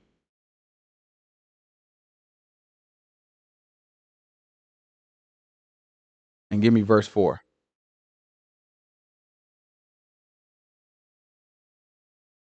And he answered and said unto them, Have ye not read that he which made them at the beginning made them male and female, and said, For this cause shall a man leave father and mother, and shall cleave to his wife, and they two shall become one flesh. Wherefore they are no more two, but one flesh. What therefore God has joined together, let no man put asunder. And they say unto him, Why did Moses then command to give a writing of divorcement and to put her away? And he said unto them, Moses, because of the hardness of your heart, suffered you to put away your wives. But from the beginning it was not so. And I say unto you, whosoever shall put away his wife, except it be for fornication, and shall marry Except it another, be for what? fornication, Except it be for fornication. Watch this. and shall marry another, commits adultery. And whosoever So remarries. look, some people will tell us that fornication and adultery are the same thing here. But why in the world would he use two different words then? Let's just read it. If fornication and adultery are the same thing, right? If they saying any woman that commits adultery and a man put her away, right? If it's not for adultery, then he commits adultery, right? Let's just read it that way. Let's read it one more time. And I say unto you, whosoever shall put away his wife, except it be for adultery, and shall marry another, commits adultery. Right? Wouldn't that make a lot more sense and it'd be simpler? If it just said, listen, any woman who commits adultery, right? Then that means that somebody else gonna commit adultery.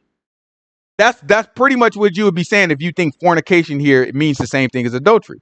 But let's read it the other way. If fornication means the same thing as adultery, let's see. Let's say both times of fornication now. And I say unto whosoever shall put away his wife, except it be for fornication, and shall marry another, commits fornication. Right? That would be simpler. That would make perfect sense if they meant the same thing, that the same word was used. But it doesn't mean the same thing. Fornication is talking about uncommitted sex. Right? It could also mean idolatry, in the way that the Most High God used it. But this is talking about uncommitted sex. Right? So now he's saying any man that commits fornication, any woman that commits fornication, right? Which means she lied about her virginity. So she was unclean. She fornicated. She was a harlot and made her husband think that she was a virgin. If that happens, then Deuteronomy 24 would be covered, and he can put her away privately, right? So that's what Yahushua is talking about. That's why he says fornication and adultery, because it's two separate things. Adultery is saying, I'm married to you. So he's saying if you try to put her away for any reason other than her not being a virgin when you expected her to be a virgin, then you guys are still married. Therefore, when she gets another husband, or you go get another wife, you're committing adultery because you're still married to your first wife, right? That's why he used the word adultery there. And he used fornication because he's describing an event that happened before they were married. He thought he was getting a virgin. He wasn't really getting a virgin. She lied to him. He found uncleanness in her because she did not behave like a virgin, right? So then let's talk about that law, right? So we marry, she lied about her virginity. Let's say, yes, she lied about her virginity. He can decide whether he wants to put her away privately and then divorce her, which would be the only true reason for divorce, right? Or the only other route would be he can make a public spectacle of her. So let's go to Deuteronomy chapter 22, verse 13. Right? There's only two ways to handle when a wife lies about her virginity. Only two ways to deal with it.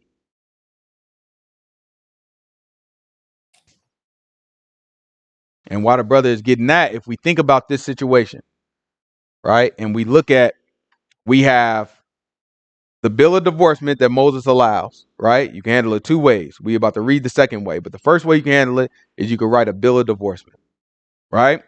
If we look at that and we say, okay, I have the bill of divorcement. I thought I was getting a virgin. She lied to me. It's not a virgin. She's not a virgin. I'm going to go ahead and put her away privately, right? That's what Joseph was about to do to Mary.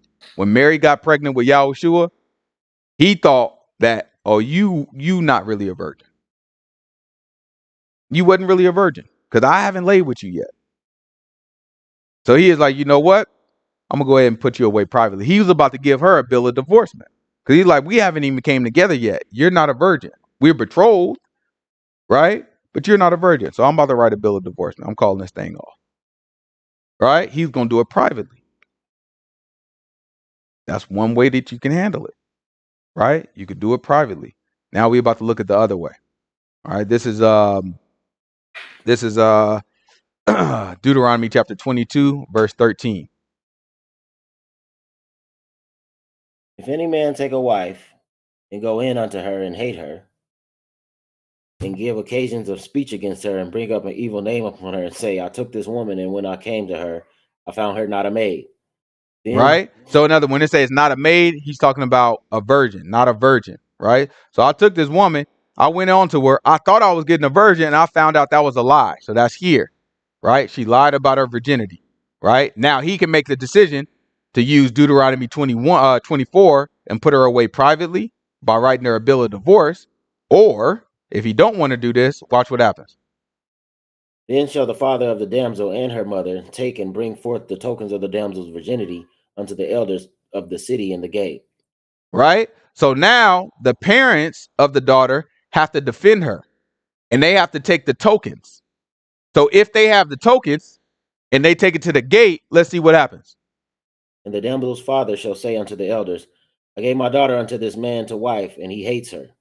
And lo, he has given occasions of speech against her, saying, I found not thy daughter a maid, and yet these are the tokens of thy daughter's virginity. And they shall spread the cloth before the elders of the city. And the elders of the city shall take that man and chastise him, and they shall immerse him in 100 shekels of silver, and give them unto the father of the damsel, because he has brought up an evil name upon a virgin of Israel, and she shall be his wife, and he may not put her away all his days. Right? So the way that this is handled is you could put her away privately, which means I'm not gonna bring any evil name. I'm just gonna, between her and I, write a bill of divorcement. I'm gonna hand it to her, and then that's it. Right? So that's one way of handling it. I'll write her a bill of divorcement, hand it to her, and that's it. We call it a day. Or if I want to talk about it, I'm mad about this thing. Like, you tricked me. I really loved you. And now I find out you ain't even a virgin. You've been lying to me this whole time. Right? You've been a harlot this whole time. you tricked me, and I'm mad about it, and I'm hurt, and I start telling people about it, I put her parents in a position where they have to defend themselves. And if it comes to that, that means that the parents have to prove her virginity, and at that point, the man gets punished. Books say he gets chastised, and he cannot put her away. He has to be her husband because he took her virginity then. Remember, this only happens after he lays with her. So that means that he took her virginity and he lied and tried to make it seem like somebody else took her virginity. And now he has to get chastised. So he get beat. He got to pay the father. And at the same time, he still got to take care of her for the rest of his life, according to our law. Right? Those are the two ways to handle it. But let's keep going and let's see what happens if she the parents can't defend her. But if this thing be true, and the tokens of virginity be not found for the damsel, then they shall bring out the damsel to the door of the father's house, and the men of her city shall stone her with stones that she die, because she has wrought folly in Israel, to play the whore in her father's house. So shalt thou put evil away from among you. So now you can see these purple ones is where the process kind of stops, right? So once the woman is stoned, that's good. That's done. So now the man is loosed from the vow because the woman would be dead at this point. She was stoned for telling a lie. So now he can go remarry because his wife is no longer living, right? Other than that, if she can prove, then he cannot put her away, right? This is the only path when it comes to marriage. If you're going to be divorced, it's going to be because you expected to get a virgin and turned out that wouldn't be the case. Today, I don't even think that's a ever expectation, right? But if there were a situation where it was an expectation, this would be the only reason that you could truly divorce somebody. They told you they was a virgin, and it turns out that they really wasn't a virgin. They lied to you, right? Under those conditions, that is a valid divorce, right? The Most High God would honor that divorce. Then you have so if we go here, right? Once we get past that, right? There's only one other way out. The only other way out is that the woman is dead, right? So let's say we get past that. Now you're married, can't put her away, but adultery is alleged, right? So somebody say, you know what? There's adultery going on, right? There's laws for us to handle this scenario too. Both have to be caught, right? Go to keep reading in Deuteronomy, and let's read about adultery. Deuteronomy chapter 22. If a man be found lying with a woman married to a husband, then they shall both of them die, both the man that lay with the woman and the woman. So shall thou put away evil from Israel. Right? So both of them have to be stoned. Both have to be caught, and both have to be stoned. Right? If you only catch one, that's unlawful. Go to Leviticus chapter 20, verse 10. It'll tell you the same thing. It's Leviticus chapter 20, verse 10.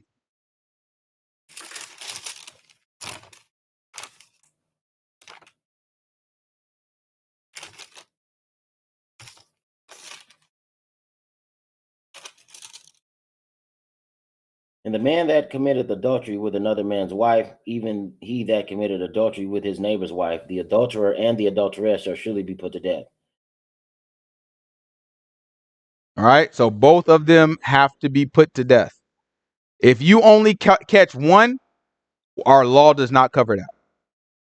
Right? Grab John chapter 8 real quick.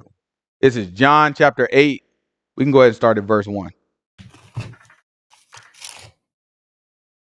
A lot of people don't understand it. Remember, Yahushua has to keep the law. Right? The law is not just made up of the law is not just made up of commandments. It's also made up of judgments. In other words, if something happens that's against the commandment and the Most High God gives a judgment, in other words, this is what's supposed to happen. If there is adultery, both have to be brought in and both have to be stoned. That is a judgment. If that judgment is not fulfilled, you didn't keep the law either. So Yahushua, for him to fulfill the law, he would have had to keep the whole law. Now watch how he deals with this adultery situation. This is John chapter 8, verse 1. Yahshua went unto the Mount of Olives, and early in the morning he came again unto the temple, and all the people came unto him, and he sat down and taught them. And the scribes and Pharisees brought unto him a woman taken in adultery, and when they set her in the midst, they said unto him, Master, this woman was taken in adultery in the very act. Now Moses in the law commanded us that such should be stoned. But what do you say? What sayest thou? This they said, tempting him, that they might have to accuse him. But Yahushua stooped down with his finger and wrote on the ground as though he heard them not. So when they continued asking him to lift himself up, he lifted himself up and said unto them, He that is without sin among you, let him cast the first stone at her. And again he stooped down and wrote on the ground. And they which heard it, being convicted by their own conscience, went out one by one, beginning at the eldest even unto the last. And Yahushua was left alone, and the woman standing in the midst. And when Yahushua had lifted himself up and saw no one but the woman, he said unto her, Woman, where are those thine accusers? Hath no man condemned thee? He said, No man, Lord. And Yahushua said unto her, Neither do I condemn thee. Go and sin no more. That is lawful. And there's two reasons why that ended up being lawful for him. Although adultery is a sin, and the judgment for adultery, according to our law, is both have to be captured and both have to be stoned, right? That's the law. But he did something very clever there, right? The first thing he said, y'all want to stone her. Cool. Whoever is without sin, you start it off. Kick it off for us. Right? The one who don't got no sin, you never sinned before. You be the first one to throw the stone. Right? Then after that, nobody wanted to start it off. Because they would be convicting themselves because they know that they sinned also. So then let's say amongst the people was the person who was caught in adultery with her. He walked off. If he was there. Right? Then now there's only Yahushua left and the woman left. So now not only do you not have the person who she committed adultery with, which is against the law, but now you also don't have 2 or 3 witnesses. It's just Yahushua here. And he didn't witness it. So now he said, look, not only do we not have witnesses, but we also don't have the person you committed adultery with. I don't condemn you. That's lawful. Right? But what they were doing initially was unlawful because they were trying to bring a woman, but they didn't bring the man. And they said they caught her. So that was unlawful from the very beginning. I like to imagine what he wrote down was the law. You know what I'm saying? Like, bring both of them. You know what I'm saying? So which one of y'all committed adultery with her? Right? I think that's the message that he was trying to give off. And then they all walked away. Right? So you'll see that for this law to be in effect, right, you have to catch both. So if we go back to our flow, right, we're both caught. All right, cool. Both stoned. If both stoned, then the husband that was married or the wife that was married to the adulterous man or the adulterous woman, then they free, right? Their spouse is dead. They can be remarried. Then you go down the other path and say both caught. No, right? Then you have the law of jealousy. And we don't have to read it right now, but Numbers chapter 5, there's a process that if a husband is looking at his wife and he feels that she committed adultery, maybe he didn't catch her in the act, but everybody telling him that she did, right? And he jealous. He can't prove it, but he jealous of it, right? Then there's a process where the wife, she goes into the priest. He makes her drink water from the temple, right? And that water, if she commits adultery, is said to curse her bowels, so to curse her stomach and to curse her thighs. In other words, it'll prevent her from being able to give birth, right? But he can't put her away. He can't divorce her for this, right? The law of jealousy don't say nothing about being able to divorce. It just say that she gonna be cursed, right? And then if that's not the case, if he don't do the law of jealousy, Gotta put my note here. Right? If he don't do the law of jealousy, then he just has to be reconciled to his wife. So these are the only ways out of marriage. It's going to be death, right? Or you stay with him, right? The only other way is if you thought you was getting a virgin beforehand, you divorce, right? There's no other options. This covers everything in our law when it comes to divorce and when it comes to marriage and all this stuff. So anybody who come up to you with anything else, they're mistaken on the law, which happens, right? It happens because we learning this stuff. We learned this stuff from Christians, and now we got to try to sort through it and kind of figure it out. It's not like we have fathers where we can pass down the correct understanding of this word. We're having to dig through this stuff, and we doing it with our brains kind of tainted with all these different traditions and beliefs and false doctrines and all this stuff. So we make mistakes. We're gonna look at it. We're gonna make mistakes. I'm letting you know this is without mistake, right? You look at it, this is the scripture detailed. It tells you every scenario, how to deal with it in each scenario. You can't make it up as you go, right?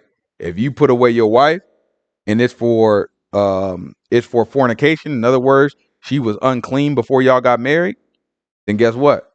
She can go get another husband, you can go get another wife. That's book. Go back to Deuteronomy chapter 24.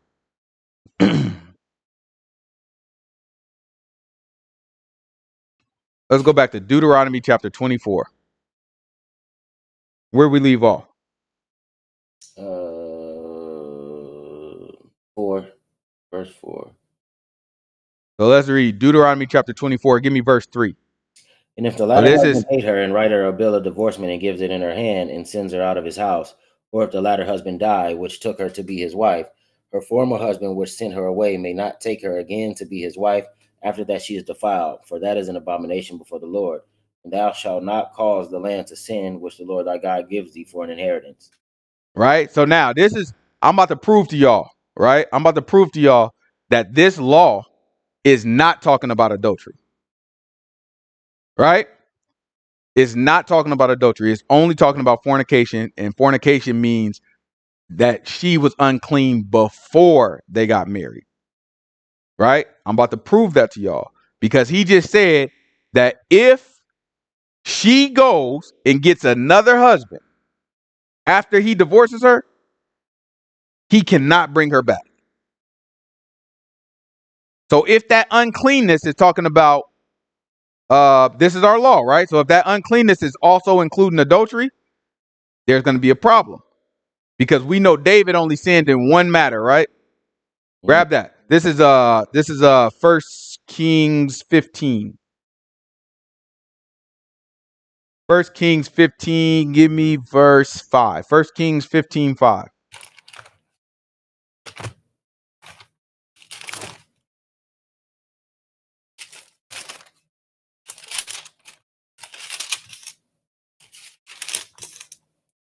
Because David did that which was right in the eyes of the Lord and turned not aside from anything that he commanded him all the days of his life, save only right? All the days of his life, books say he turned not aside from anything that Yah commanded, right? Except for what? Save only in the matter of Uriah the Hittite. So the stuff relating to, there's multiple sins there, be clear, right? There's multiple sins that he committed when it came to Uriah. But the only sins he committed are related to Uriah the Hittite. And the books say all the days of his life. So anything that we read, if we think David sinned, we have to reinterpret. We have to take a closer examination of that. Because the book says very clearly he only sinned in the stuff that's related to Uriah the Hittite. Right? So now let's think about what David did. Grab 1 Samuel chapter 18, give me verse 20. Let's just walk through David's history real quick.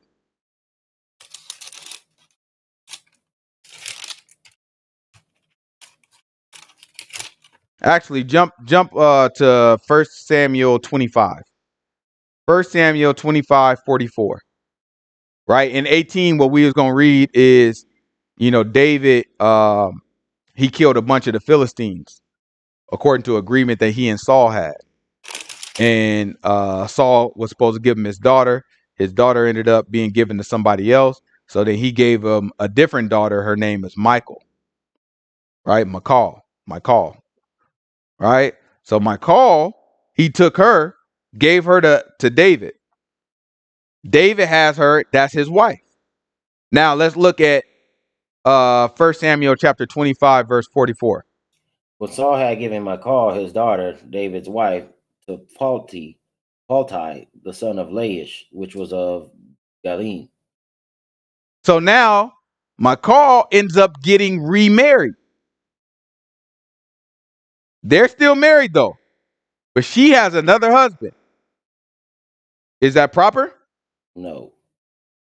So that means that that's adultery, right?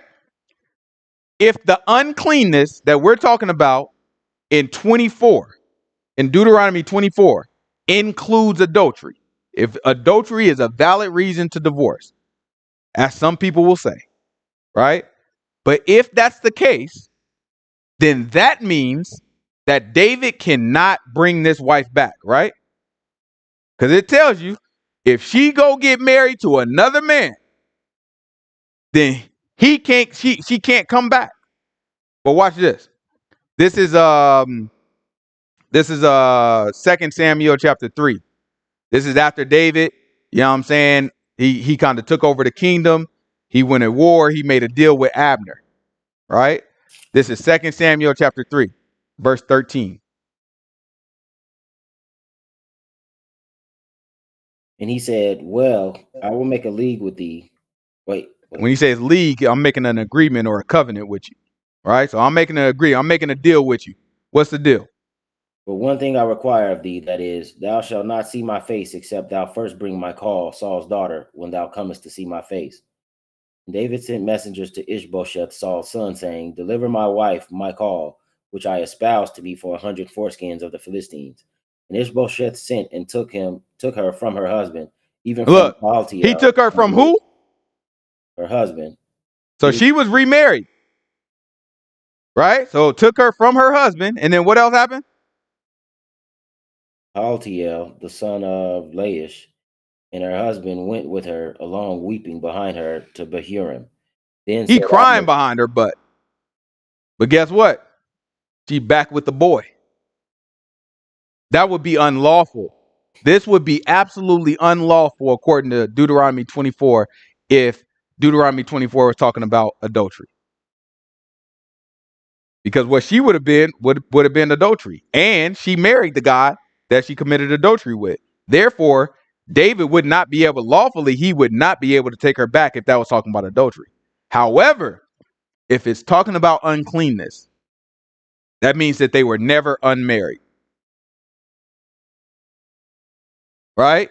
If it's talking about uncleanness, that means, sure, she still committed adultery, but that's not what that law is saying. That law says you can't take her back if you divorce her for fornication. He didn't divorce her for fornication. Therefore, she committed adultery, but since she was originally his, that's man's sin. That's her sin and that man's sin. He can bring her back. And there's a whole deeper thing spiritually if we look at that, right? If we look at Yahushua, look at everything he did, there's a whole deeper thing spiritually, right? But he can bring her back in this scenario because he committed or she committed adultery, technically. Right? Now he's able to bring her back and he has no sin. Right? Y'all never charged him with sin, even though the law was there before he did it. Right? So he would have had to be charged with sin had that been the case, right? If uncleanness included adultery, then that would be a sin for him to take her back this way. Most High God would have to send a prophet, let him know, like, no. The ground is defiled. You can't do that. Right? It's important to make sure we understand our law very, very clearly because this is what the book is communicating to us. All right? Go to Malachi. It's Malachi chapter 2. We can end off with this. Malachi chapter 2, verse 13. Right? There's a reason that the Most High God did not give any other options for divorce. Right? And that's what Yahushua was trying to allude to. Yahushua is saying, It was not like this from the beginning, right? That's not the way that the Most High God set it up. He didn't set it up to where the two become one flesh and then they can be divided and be two flesh again. That's not how he set it up. He set it up where the two become one flesh. That's it. That's done. That's a done deal, right? This is Malachi chapter 2. Give me verse 13. And this have ye done again, covering the altar of the Lord with tears, with weeping, and with crying out, insomuch that he regardeth not the offering any more, or receives it with good will at your hand. Yet ye say, why? Because the Lord has been witness between you and the wife of your youth.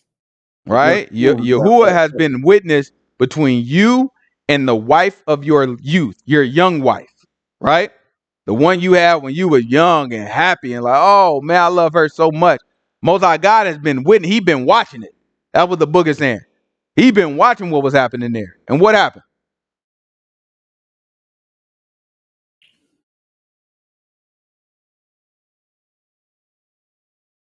You have dealt treacherously, yet is she thy companion and the wife of thy covenant.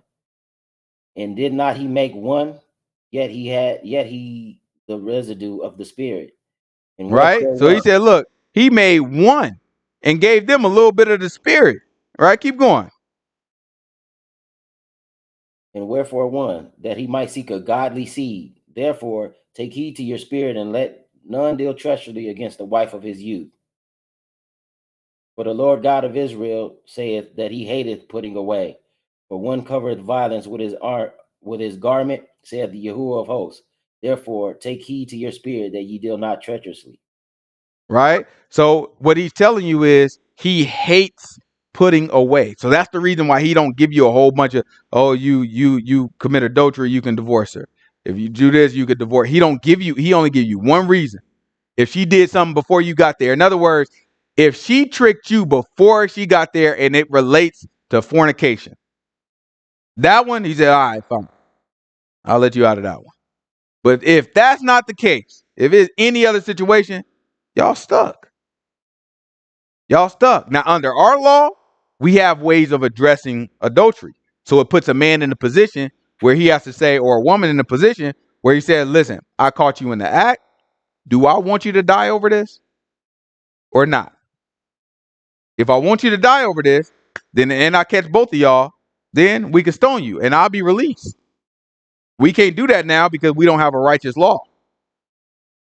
You have a righteous law, so that means they're going to be living. So you can't do nothing about adultery. You ain't even got no options. You can't take her to the priest. You know what I'm saying? You can't have her stoned. You can't take him, you know what I'm saying, nowhere. You can't take him to the gates. You can't do nothing. And you can't have him stoned, even if he is caught in the act. Right? So that means we stuck. We got to choose wisely. And we got to communicate. We got to do whatever we got to do to work these types of situations out. Or we got to put them away and remain reconciled to them, meaning that we don't go get another one. We don't try to get remarried. We don't deal with nobody else romantically. We just deal there like, I'm not dealing with him. I'm not dealing with her. Because their situation for me was bad. Right? Drug use or abuse or whatever it might be. If it's like, listen, I can't deal with this, I'm cutting it off. That's fine. Cut it off. Just don't go mess with nobody else. Right? Because that'll put you in a position of adultery. All right. Any questions? Let me see. I got out of the chat.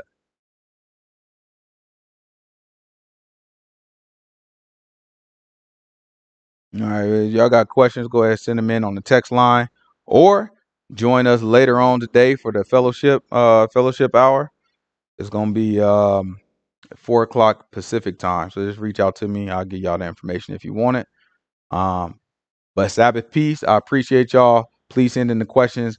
I'm going to take this flow chart and figure out how to get it on the website. That way everybody can look at it and kind of share it around if you need to. But yeah, make sure you get an understanding on these things before you get married. It is very, very, very serious. There's a lot of people that make the choices, but they're not accountable to those choices, right? We have to learn this stuff on the fly. Me, Brother T, you know what I'm saying? A lot of other brothers I know that's married, you got to learn this stuff on the fly. We ain't not nobody that went through all this for us before we got married. Not in this way, at least. right? Not according to our law, not according to our scripture. So now it's something that you can kind of take into consideration. You can think about before you make that step. And if you want to make that step, more power to you. I appreciate you in the Most High God. You know what I'm saying? I personally believe any two people can make any marriage work. It's just a willingness to do it, right? Sometimes we be feeling like, oh no, that's a compromise. Oh no, I'll be settling if I'm doing that, right? And that's fine. That's how you look at it in your mind. If you look at it that way, then it's gonna be difficult to make that type of decision, right? But two people, any two people, I believe, could do it if they both wanted to do it. And that's all it comes down to. Do both of us want to do this? All right. And if both of us want to do it, we can get through anything. We can get over anything, get through anything. We can make it work. All right. Let's pray out.